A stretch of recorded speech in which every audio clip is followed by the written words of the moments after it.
one of the things that our clients love the most is the fact that they actually get to train the AI and train the output.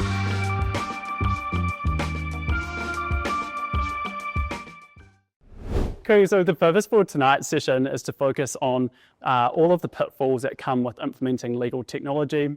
So if every legal team was to fix one process before jumping into buying more tech, what do you think that process would be? I like people, process and technology, but I think it misses the most important thing, which is purpose. And I think people can get into solving the thing they're doing now without thinking, why are we even doing this in the first place? So the first thing I did, and it was a high pain point for both our client groups and the lawyers themselves, was we had a manual deed signing process. The University of Sydney is 176 years old, and for 174 of those years, anything that was in the form of a deed, and if we have any lawyers here, you'll know that can be a deed of variation of life. They are low-risk contract, had to be signed by the General Counsel, the Vice-Chancellor, and the manual seal affixed in the seal, like in quad of the university, and the workload of time involved in that was huge. So with COVID having happened, we actually just went back to first principles and were like, do we have to manually do this anymore? Very complicated piece of legal advice when you're not like a corporation, you're a statutory body, but we worked out we didn't need to do it anymore. And then we went, I love automation, and so we could automate and e-sign those sorts of things. And then I guess on the converse side of that, are there some process pitfalls, or like what are some of the biggest learnings around what not to do with process? And are there any like kind of key examples that come to mind when you're thinking around, no, wouldn't do that again? The process that you should fix first is the one that's causing you the most challenges, requiring the most high touch involvement from your team, and may not necessarily risk calibrating high touch white belt. So those are things that you need to look at, and what do you need to support the tech. So we like, as Deborah was saying before, what's the purpose, right? Yeah, I think that's such a good point. And I can think about so many examples where you don't have that alignment around actually, this is why we're doing this process change. And I think without that alignment, you're never going to be able to really deliver on what you're intending to if you don't have that process kind of bang on. So one of the other questions that I was really keen to hear a little bit more about as well is making that decision around what processes should be manual compared to which ones should be automated. I know that's probably a really hard decision to make at the moment when there is so much pressure to be automating and leveraging tools like AI. But what are some of those key considerations when you were trying to toss up whether something should be automated or kept manual? I think there's a fine line there between having a look at the stability of the process and having that test in the real world, which is that manual piece. And but then weighing that up with the impact and the risk, not just for your clients, but for your team as well. So sometimes if it is great impact, it's got a huge impact, it's low risk, and you already got the technology in your stack. So it's already sitting there just waiting to be kind of customized. I think they're great kind of low-hanging fruit to just give it a go. But you then obviously at the same time have to know when to pull back. Yeah, I think that's such a good point. And kind of talking about when things go wrong in terms of process, I just wonder if anyone is brave enough to share maybe like the worst process kind of issue that they've seen. So we had this program of work called Fast Track Contracts where we've been doing it for a couple of years now. We simplified the template and we automated using a low-code software. We would love to have Checkbox, but unfortunately the university had some other one that we had used, but big pressure to do it, and it works. I know I'm so guilty of this, is like getting to jump in, get excited with the technology and working to a whole bunch of assumptions, but actually taking a moment to step back and make sure that you're aligned on your assumptions can save so much time down the track. Simon, probably one for you that I think would be really interesting is thinking around that first engagement you have with a customer and thinking around how you're going to set up that process, work alongside them to do it. Is there a kind of a first thing that you do when you're talking to that customer, or is it dependent, on who the client is and what their needs are? But what are some of those first things that you think about with process? There's an education piece that sometimes needs to happen within the business, and we kind of funnel that into change management. But at the very starting point, having that process mapping and gathering requirements is often a really hard point because a lot of teams will think automation is coming from my job, which is really not the case. We're trying to give time back to those people to focus on what they want to be working on. Yeah, I don't think I've ever related to anything more in my life. I mean, I think I was having this conversation the other day with a stakeholder And again, this might be, that change management, not what not to do, but they were like, oh, effectively, we've been voluntold to do this on top of our day job. And actually, that was such a big friction point in terms of actually being able to enable those changes, because if you still have a full substantive job to do, how are you also expected to, onboard a new system, spend the time learning on how to engage with it and make it work? So that is one that is very close to my heart. And I think in terms of that change management piece, I think it's a really good segue into the people side of things, which I personally think is probably the most important part of any change in terms of embedding a tool. So I think on that note, I'm really keen to hear what are some of your biggest learnings that you've had in terms of these, big implementations in the legal side. What have been some of the really big learnings that you've taken away from bringing on a legal team on a transformation journey? No project is the same.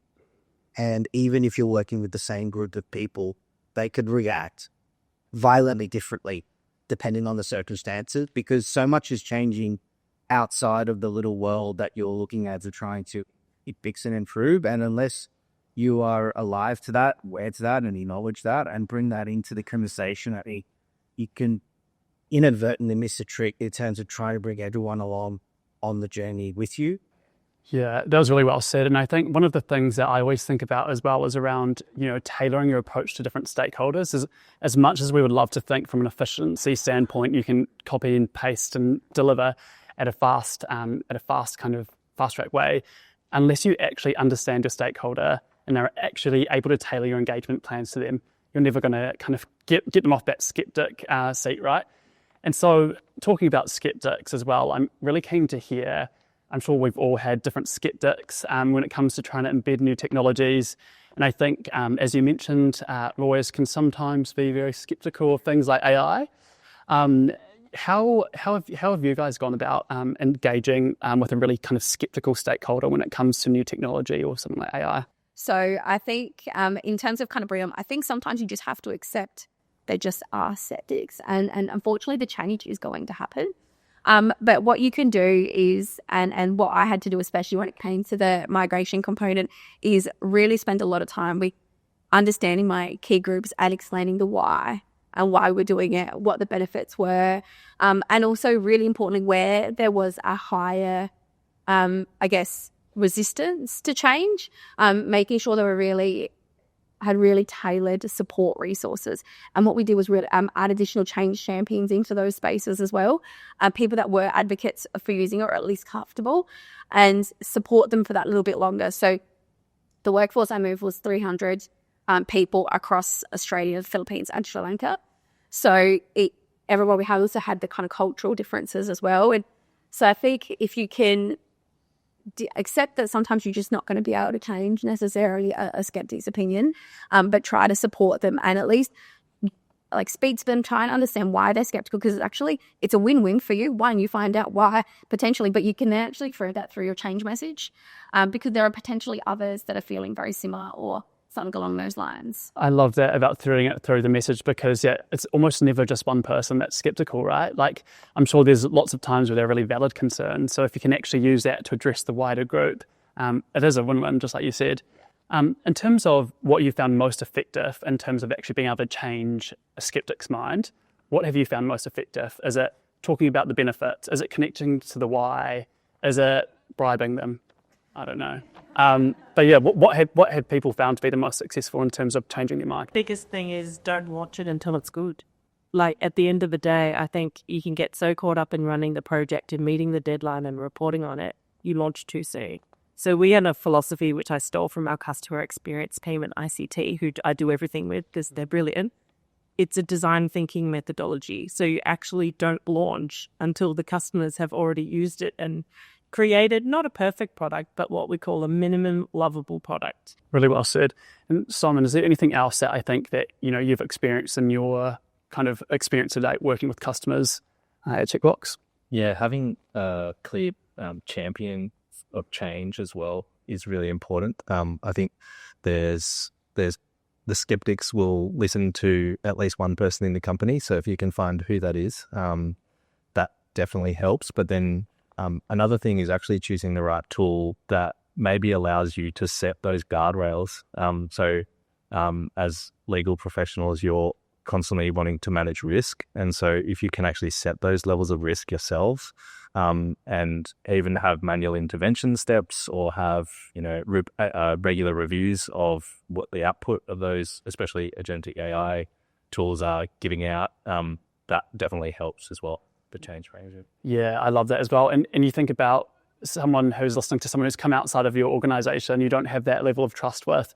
And so actually hearing the message from someone within their own organization, I think is such a key way of being able to get that trust. So I love that idea around that change champion piece. In terms of when you're actually you're halfway through a tech rollout, things are going wrong, and you've kind of stopped to pause and reflect on what is going wrong with the rollout. What do you find to be the most common pain point or issue in terms of your change implementation piece? What do you think the most common pain point or blocker is for those implementations? Having gone into this role, my entire team are not lawyers, and it just gives us so much respect for all the other disciplines and skill sets, of which I rely heavily on because I only have this sort of narrow lens. So I agree with you, superpower, and you sort of need to pick your team with the right skills. Yeah, and I think about so many experiences where, you've got one group of stakeholders that is so, keen and eager to embed and embrace this technology. But if the main stakeholder isn't feeling that same level of enthusiasm, it is so hard to get that traction, right? Having 10 different processes in the one is just going to slow you down. So deploy fast, but iterate faster as well. And I guess also that allows you to have some of that value realization earlier in the piece, right? Exactly. And so if you can start to show that return on investment earlier on, I think that also helps with a little bit of the stakeholder buy-in as well. Being as part of the team at Haas so far is that one of the things that our clients love the most is the fact that they actually get to train their AI and train their output, which actually means you're matching the risk tolerance, you're actually matching the context, and you're actually bringing those actual contextual understandings to the business to be able to deliver more efficiently. And I think that's one of the biggest pieces of feedback that we get, is that actually by being able to give something more specific and tailored rather than something off the shelf is where you kind of really win in terms of some of those efficiencies. I think one of the points, as was touched on a few times, was talking about that return on investment.